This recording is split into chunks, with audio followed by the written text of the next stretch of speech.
I want to actually begin by thanking again the individuals who are on the last panel. What they didn't mention explicitly is the need for leadership. And last night, it seems to me, we saw a very clear example of the leadership and how they work together here in Kentucky.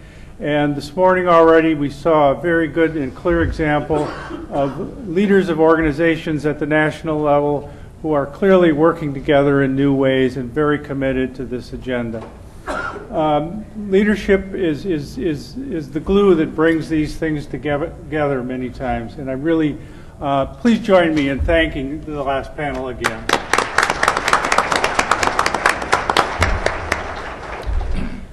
Welcome to this session on, and we're facing the question or posing the question, what does it mean to be college and career ready?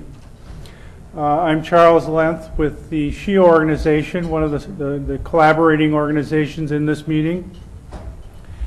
The question, which we have two speakers to address, is, as we all know, I think, very important. And it's a very large question. I would assume that most of us think we know what that means to be college and career ready. But I would argue, number one, that we've done it in very personal ways and without much empirical evidence. And we haven't had a broad enough discussion of what that means. Furthermore, we haven't even, we're just starting, it seems to me, to move that into the level of policy and practice as we have these discussions. Again, last night we saw a good example of that at the state level, and I'm certainly aware that there are other states that are engaged in this conversation. But at a national level, and in particularly within higher education, it seems to me that's a tremendously important conversation for us to have and to move forward on. That said, as we'll see in a moment, it's a very complex question, and there are many different sides to it. And in particular, we've asked our two speakers to address how, as one of the panelists in the last session said, how the Common Core standards fit into that, and how they can help to move this discussion forward. We have with us Deborah Humphreys, who's Vice President for Communications and Public Affairs at the Association of American Colleges and Universities. I always Thank do you, that. Charlie. That's good. Good save. Where she's been since the early 90s, and before that was a faculty member. For those colleagues in the room who are from K-12 education, let me just say that from my point of view, and I'm certainly not alone, AAC&U is very much a leadership organization in this whole discussion, and particularly its implications for college level learning and quality in college level learning. So Deborah, we're very pleased to have you here. David Conley, who it has been my great pleasure to know and work with for several decades, I think, David, as he's developed this agenda and his own research and expertise in this area, is professor at the University of Oregon, and has established and now leads two different centers to try to bring this research out to policymakers and out to the public and really create change within education. David, I believe you're going to begin, and then we'll go right to Deborah. Thank you very much. Well, thanks, Charlie. I appreciate the opportunity to be here today. Can I just very quickly get a show of hands? How many K-12 folks do we have in the room? Great, thank you. And do we have, and then the majority of the rest of you are post-secondary? Yes. How many from two-year institutions? And four-year institutions? Great. State education agencies of one stripe or another? Other category? Anyone else? Great.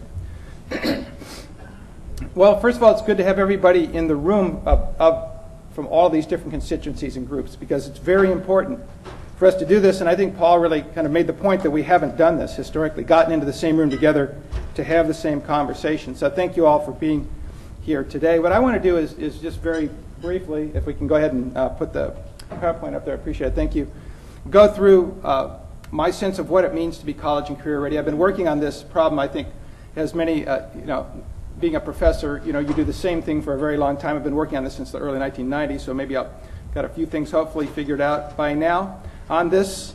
topic, and what I want to do is share with you some of the large picture of what it really means to be college and career ready. The PowerPoint is available. Is that right for download? So we'll go through a little bit quickly, but I think it'll help to frame some of these issues to show how the Common Core state standards fit in a broader context. And for most people in post-secondary education, I think some of this will resonate with you to know that it's not enough just to know math and English. There's more to it to succeed in post-secondary education.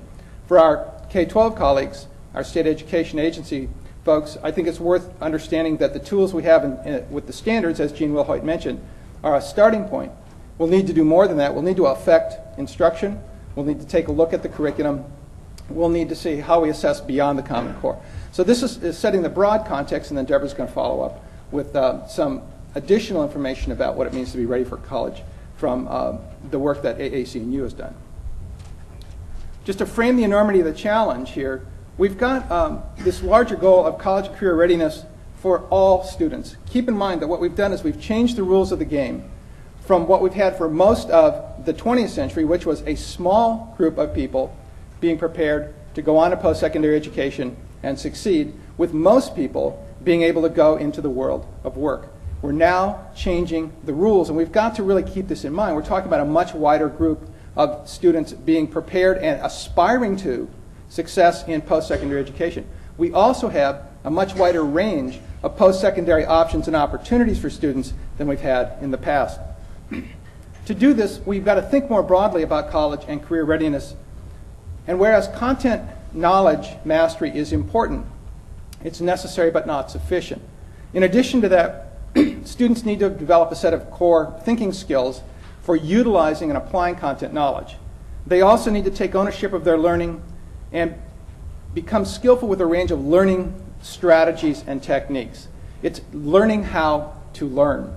And in fact, we're finding, particularly for the career-oriented areas of our society, that the students' content knowledge, while it's important, the learning skills and techniques are in some ways more important for being ready to go into a wide range of different work-related environments.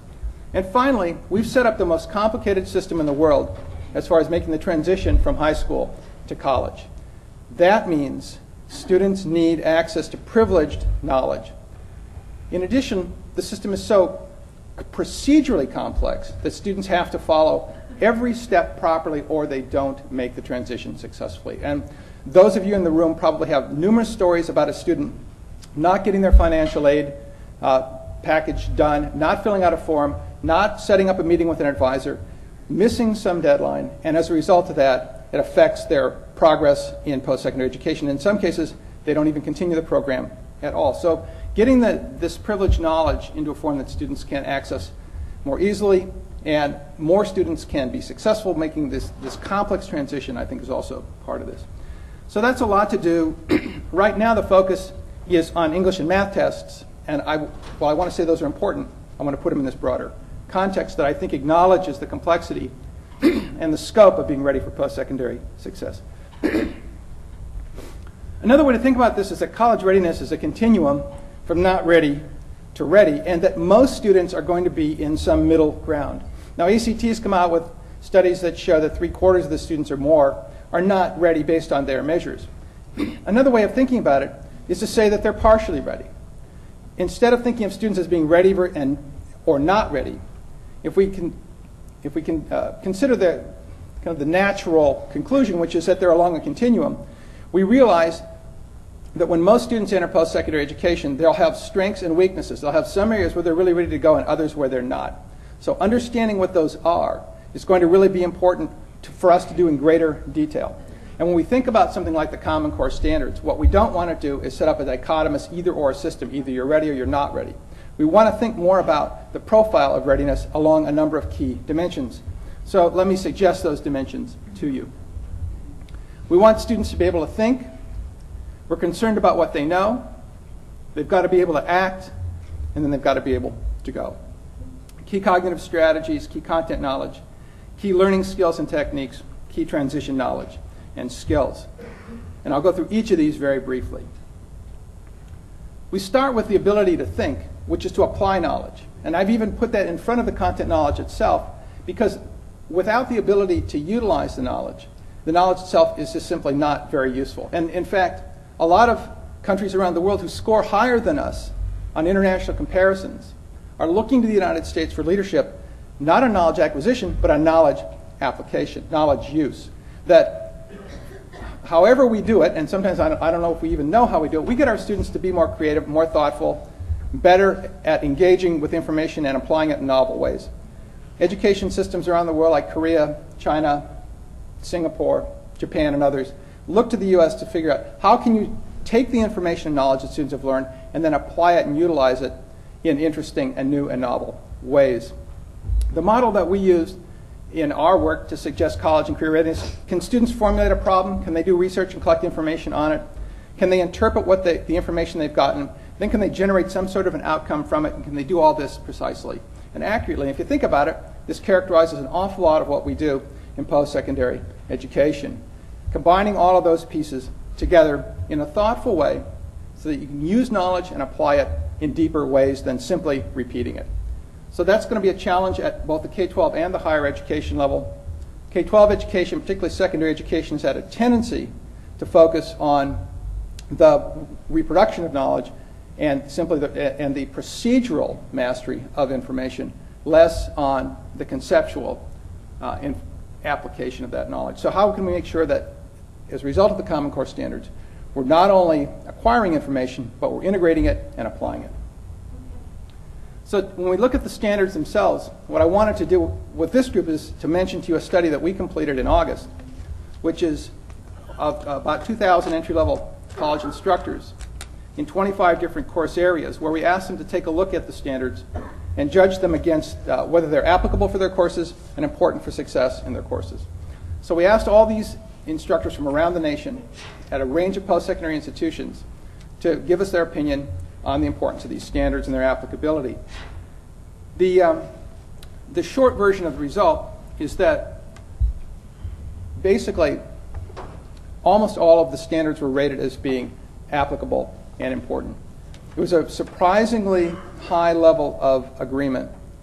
Now, of course, it varied from subject area to subject area, but what we found is that post-secondary faculty, for the most part, said if students could do these things, they'd be better prepared than they are now, and these are the kinds of things they need to do to be succeeding in our courses.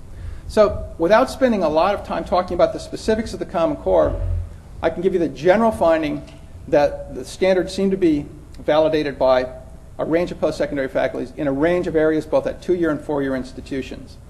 So if you'd like to take a look at the study, please feel free to download it. You'll get a lot of information about which standards in particular are found to be more applicable and more important, and the sense of the cognitive challenge of those standards, and the fact that post-secondary instructors as a whole endorse the standards as being useful for college and career readiness. Third area then is our key learning skills, and this has two parts. One is the ownership of learning students take, and the other is the specific techniques they use to learn. Very often we don't teach these things, and yet when we really start taking a look at what's associated with success, particularly around career aspirations, knowing these types of things, having these types of skills, is as important as any bit of content, knowledge, information you have. And we can shape these in the context of secondary and post-secondary education, but we've got to be willing to understand that learning is a whole process that affects the whole individual, and that we want students more than anything else to be setting goals for themselves and aspiring to higher achievement in high school. In college, we want them to be focusing on their goals and being intentional in their actions, taking much more ownership and responsibility for acquiring the skills and making the decisions that will enable them to be successful. Knowing who they are and what their interests and passions and ambitions and skills are. In the U.S., students tend not to investigate those areas very much or very early. And they go through high school and often through college without a lot of focus on a specific outcome. How many students change majors not because they've truly had an insight into their interests, because they didn't know what they were doing in the first place? We've got to have students be more efficient and effective, understanding what it is they want to do. They've got to have goals, some clear sense of what the gap is between where they are and where they want to be. And a goal helps you to do that. Not just completing a program to conform or to follow procedures, but comply with requirements, but what is it you're trying to achieve? Be motivated. Motivation is sort of the underlying factor that allows you to process information, store it, find that it's useful and valuable because you've got a reason for learning it. Persist. A lot of information that students who lack certain academic skills can make up for it with persistence. Getting our students to understand that if they don't get the right answer to a problem the very first time doesn't mean they should just give up and go on. And unfortunately, a lot of the assessment that we use with students teaches them that, doesn't it? It says, if you don't get the right answer, what do we tell them? Well, skip to the next one and come back at the end and see if you can do it. What we want is for students to engage more deeply with problems and assignments and challenging information that causes them to have to not just get the answer immediately, but continue to think and process it until they get it. Monitor their own performance. In addition to grades, which have continued to increase, overall GPAs have gone up in this country in both K-12 and higher ed. So monitoring your own performance has more to it than just getting a grade. It also really involves knowing what a good piece of work looks like and where you stand relative to that. Asking for help when you need it. Interestingly enough, a lot of the students who most need the help are least likely to ask for it. First-generation college attendees in particular, students from low-income groups, if they feel like they have to ask for help, they think it means that they're a failure, they don't belong in college. And we've got to get them to be willing to seek help, and the institutions have to be ready to provide it. And then being self-efficacious, showing self-efficacy, knowing that you can control things in your environment and that you're not just subject to forces that are beyond your control. It's a psychological mindset. So you look at all this and you say, well, can we really influence these things? And I believe we can. And we can do this around challenges to students, and particularly you can do these things if students are challenged, if they have to stretch and develop their skills and abilities. You can't do these things if you're not challenging them at a high enough level. Closely related are learning techniques.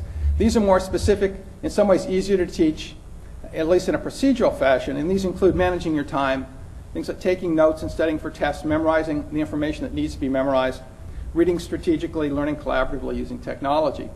It's a daunting skill set if you think about it, and the students who do well are the ones who develop these skills often on their own. So we get a differential between the students who can develop these learning skills and the ones who can't. You know, a lot of times if we're looking at the differences of students' scores on tests, particularly standardized tests, it's not that one student is more adept than the other in the content. It's that some students develop these learning techniques, and they're able, even though they're equally able to the student next to them, they're able to perform better because they've developed a set of skills that enable them to process information, store and organize that information. This has to be more, if we want more students to go on to success in post-secondary education, more students to do well in the Common Core standards, they'll need to acquire these skills systematically. We have to teach them, not just let students figure out how to acquire them. And then finally, I talked about that transition and how complex it is. If you look at this slide, it's a little bit daunting, isn't it? The kinds of things that you need to know and be able to do to make that successful transition from high school to college. Being aware of what your options are in the first place and aspiring to post-secondary education. A lot of our students, what we've found in analyzing high school students around the country is you can find real differences in the performance of students who aspire to college and the ones who don't. Now that may be commonsensical at some point, but it tells us until we get more students aspiring to college, we won't see changes in their performance and their behavior relative to challenging set of learning standards like the Common Core. We've got to deal with the cost of post-secondary education, and on the students' part, they just need to be more aware earlier of what their options are. The whole matriculation process involves choice in the U.S. more than almost anywhere else, well, probably more than anywhere else in the world, which means information. And we've got great online systems now, lots of ways you can take a look at programs, but most students don't really engage in that process until it's way too late. Career options, understanding the relationship between the choices they're making with their education and their possible futures, and what the range of futures are for them, I think, are all part of this as well. Role and identity really means understanding what it means to be a college student, and in some cases, the pressure this creates between you and your community and your background. If you're coming up from, if you're a first-generation college attendee, there's a lot involved with making that transition as far as your identity and how you relate to your community of origin. And finally, being a self-advocate, knowing how in the context of a large, complex institution to advocate for yourself and get what you need to be successful. So this is a fairly daunting profile. Nevertheless, I think it tells us the larger context within which we want to take a look at the Common Core state standards, what they can do, and what goes in addition to those standards.